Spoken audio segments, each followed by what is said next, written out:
মধ্যপ্রাচ্যে পুরোদমে চলছে ইরান যুক্তরাষ্ট্র ইসরায়েল যুদ্ধ। জানিয়ে দেব এই মুহূর্তে আমাদের হাতে আসা সর্বশেষ আপডেট আন্তর্জাতিক সংবাদ। জর্ডানে মার্কিন ঘাঁটিতে মুহুর্মুহুর হামলা, যুক্তরাষ্ট্রের 3টি F-35 যুদ্ধবিমান সম্পূর্ণ ধ্বংসের দাবি ইরানের। কুয়েতে মার্কিন স্থাপনায় ভয়াবহ হামলার দাবি ইরানের। নেপালে রক্তক্ষয়ী সংঘর্ষ ও কারফিউ জারি, প্রধানমন্ত্রী বালেন শাহের শান্তির বার্তা। রাতভর ইসরায়েলের হামলায় কাঁপল লেবাননের দক্ষিণাঞ্চল। গাজায় ঐতিহাসিক চুক্তি, অস্ত্র সমর্পণে রাজি হামাস, সেনা প্রত্যাহার করবে ইসরায়েল। মধ্যপ্রাচ্যে যুক্তরাষ্ট্রের নতুন হামলায় সংঘাত বিস্তারের শঙ্কা, জাতিসংঘের উদ্বেগ প্রকাশ। এতক্ষণ শুনছিলেন সংবাদ শিরোনাম, এখন থাকছে বিস্তারিত। জর্ডানে মার্কিন ঘাঁটিতে মুহুর্মুহুর হামলা, যুক্তরাষ্ট্রের 3টি F-35 যুদ্ধবিমান সম্পূর্ণরূপে ধ্বংসের দাবি ইরানের। ইরানে যুক্তরাষ্ট্রের ভয়াবহ হামলার কয়েক ঘন্টার মধ্যেই জর্ডানের ওপর ব্যাপক ক্ষেপণাস্ত্র হামলা চালিয়েছে তেহরান। মার্কিন প্রেসিডেন্ট ডোনাল্ড ট্রাম্প জর্ডানে মার্কিন সেনাঘাঁটিতে ইরানের ক্ষেপণাস্ত্র হামলার জবাবে খুব কঠোরভাবে আঘাত করার হুঁশিয়ারি দেওয়ার কয়েক ঘন্টার মধ্যেই এই হামলা হয়।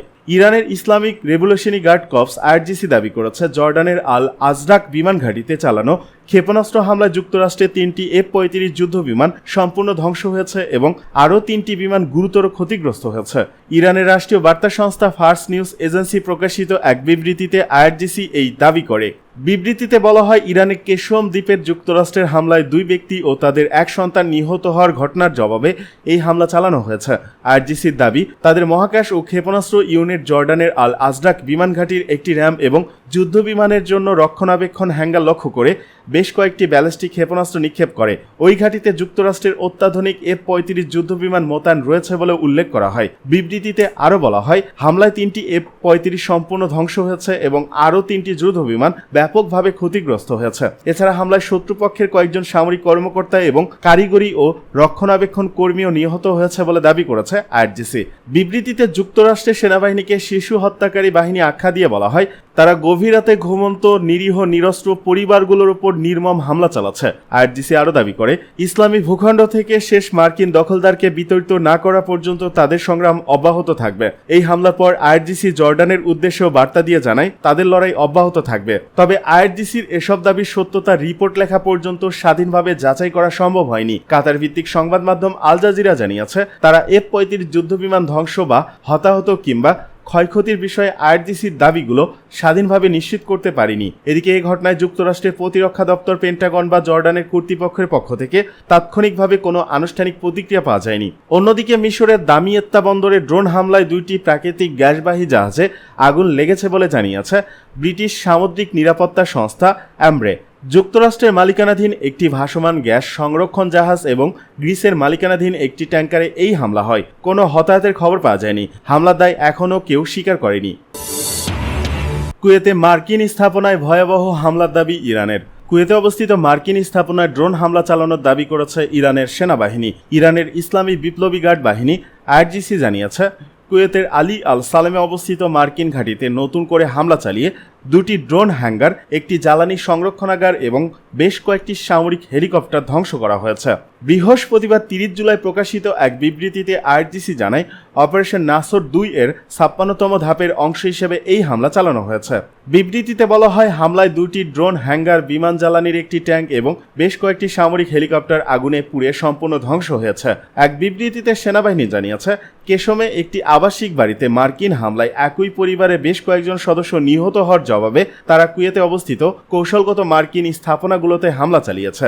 বিবৃতিতে আরও বলা হয়েছে, আহমদ আল জাবের বিমান ঘাঁটিতে অবস্থিত যুদ্ধবিমানের আশ্রয়স্থল, স্যাটেলাইট যোগাযোগ ব্যবস্থা এবং সরঞ্জামের গুদামগুলোকে লক্ষ্যবস্তু করা হয়েছিল।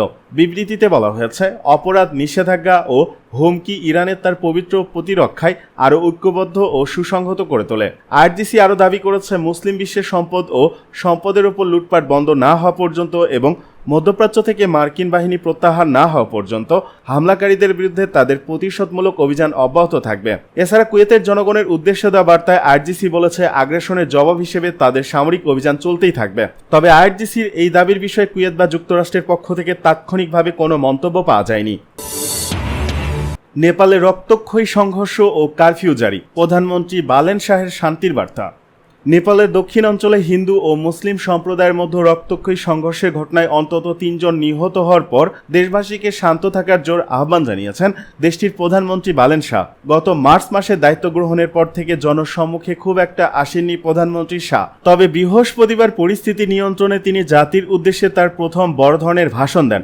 এক আবেগঘন বার্তায় তিনি দেশের সকল নাগরিককে দায়িত্বশীল ভূমিকা পালন করার নির্দেশ দিয়ে এই অনাকাঙ্ক্ষিত অস্থিতিশীলতার মেঘ দূর করার জন্য উদাত্ত আহ্বান জানান। স্থানীয় প্রশাসনিক কর্মকর্তাদের দেওয়া তথ্য অনুযায়ী ভারত সীমান্তবর্তী সুনসারি জেলার একটি গ্রামে গত রবিবার একটি হিন্দু শোভাযাত্রায় উচ্চ শব্দে গান বাজানো এবং ধর্মীয় পতাকা টানানো নিয়ে হিন্দু ও মুসলিম সম্প্রদায়ের কিছু সদস্যদের মধ্যে তর্কাতর্কি থেকে এই সহিংসতার সূত্রপাত ঘটে। উগ্র জনতাকে ছত্রভঙ্গ করতে পুলিশ গুলি চালালে সেখানে 2 জন নিহত হন বলে নিশ্চিত করেছে পুলিশ মুখপাত্র আবিনারায়ণ কাফলে। পরবর্তীতে কারফিউ জারি থাকা সত্ত্বেও বৃহস্পতিবার পার্শ্ববর্তী সিরাহা জেলায় বিক্ষোভ প্রদর্শনকালে সহিংসতার জের ধরে আরও একজন তরুণের মৃত্যু হয়। নতুন করে সংঘাত প্রতিরোধ ও বিশৃঙ্খলা এড়াতে বর্তমানে সুনসারি এবং এর সংলগ্ন পুরো জেলা জুড়ে অনির্দিষ্টকালের জন্য কঠোর কারফিউ বলবৎ রাখা হয়েছে। পরিস্থিতির সার্বিক দিক তুলে ধরে প্রধানমন্ত্রী বালেন শাহ তার বক্তব্যে বলেন, আমি সরকারের পক্ষ থেকে সকল সাধারণ নাগরিক, সুশীল সমাজ, ধর্মীয় সম্প্রদায়, শ্রদ্ধেয় নেতৃবৃন্দ, সমস্ত রাজনৈতিক দল এবং দায়িত্বশীল গণমাধ্যমের কাছে ধৈর্য ও সংযম প্রকাশ করার এবং দেশের শান্তি, সম্প্রীতি, ভ্রাতৃত্ববোধ ও জাতীয় ঐক্য বজায় রাখার বিনীত অনুরোধ জানাচ্ছি। একই সঙ্গে তিনি এই অনভিপ্রেত ঘটনাগুলোর একটি অত্যন্ত নিরপেক্ষ ও স্বচ্ছ তদন্ত পরিচালনা করার প্রতিশ্রুতি দেন এবং অপরাধে জড়িতদের দৃষ্টান্তমূলক শাস্তির আওতায় আনার দৃঢ় আশ্বাস ব্যক্ত করেন। এদিকে রাতভর ইসরায়েলের হামলায় কাঁপল লেবাননের দক্ষিণ অঞ্চল। দক্ষিণ লেবাননের বিভিন্ন এলাকায় রাতভর বড় ধরনের হামলা চালিয়েছে ইসরায়েল।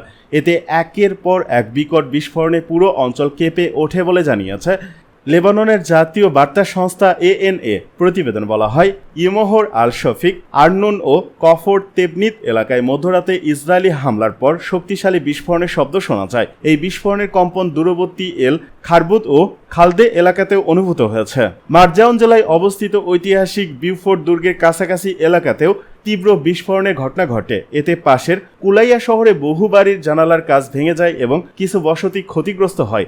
সেখানকার বাসিন্দারা জানান, বিস্ফোরণের তীব্র অভিঘাতে পুরো এলাকা কেঁপে ওঠে। একই সঙ্গে চারিদিকে বারুদের তীব্র গন্ধ ছড়িয়ে পড়ে।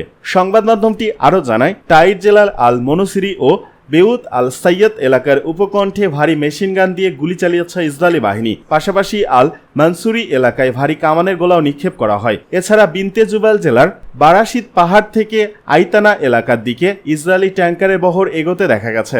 একই সময় দেশটির পূর্ব ও পশ্চিমাঞ্চলে বিভিন্ন এলাকায় ভারী বিস্ফোরণ এবং তীব্র কম্পন অনুভূত হয়েছে বলে জানিয়েছে লেবাননের জাতীয় বার্তা সংস্থা।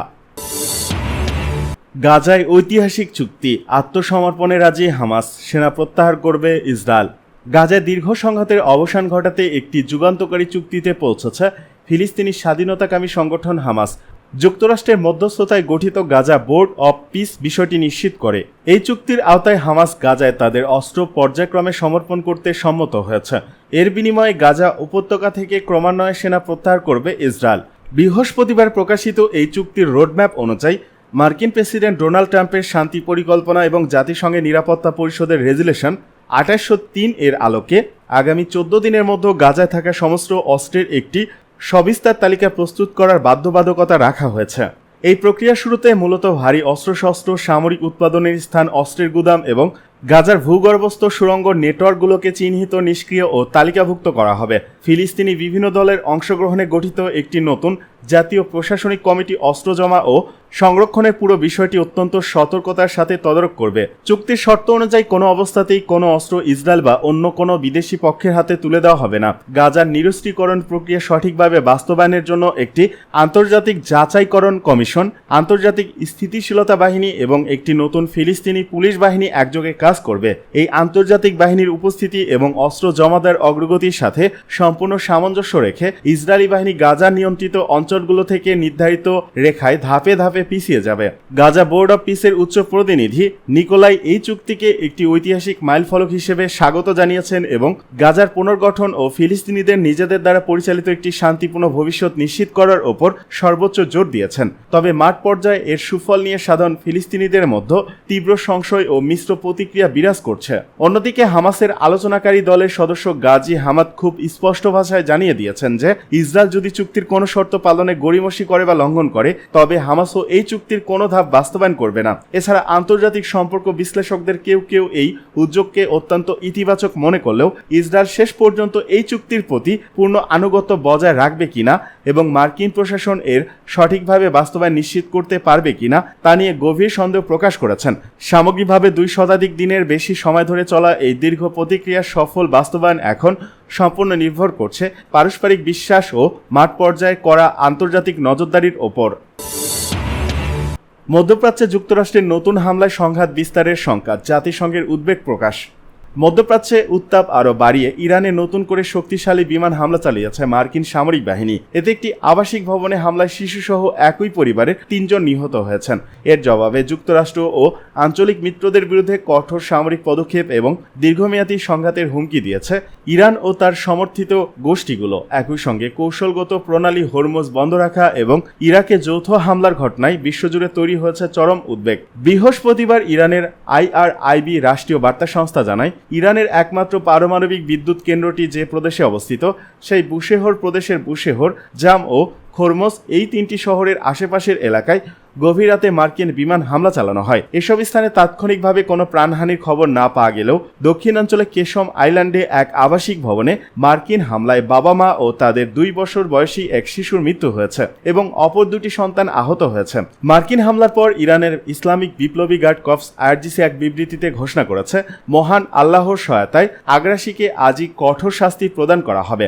IRGC আরও জানায় হরমুজ প্রণালী ইরানের ভূখণ্ড এবং বহিরাগত কোনো শক্তিকে এখানে প্রবেশ করতে দেওয়া হবে না। মার্কিন হুমকি বন্ধ না হওয়া পর্যন্ত গুরুত্বপূর্ণ এই বাণিজ্যিক নৌপথ বন্ধ থাকবে বলেও সতর্ক করেছে তেহরান। এদিকে সংঘাতের 4র্থ দিনে জর্ডানে অবস্থিত মার্কিন সেনাঘাঁটি লক্ষ্য করে ইরান থেকে ছোড়া অন্তত 5টি ব্যালিস্টিক ক্ষেপণাস্ত্র ধ্বংস করার দাবি করেছে জর্ডানের সামরিক বাহিনী। পরিস্থিতির ভয়াবহ অবনতিতে গভীর উদ্বেগ প্রকাশ করেছেন জাতিসংঘের মহাসচিব অ্যান্তোনিও গুতারেস। তার উপমুখপাত্র ফারহান হক জাতিসংঘ সদর দপ্তরে জানান সংঘাত যেন পুরো অঞ্চলে ছড়িয়ে না পড়ে সেজন্য অবিলম্বে উভয় পক্ষকে যুদ্ধবিরতি ঘোষণা করে পাকিস্তান, কাতার সহ অন্যান্যদের মধ্যস্থতায় কূটনৈতিক আলোচনায় ফেরার আহ্বান জানিয়েছেন মহাসচিব।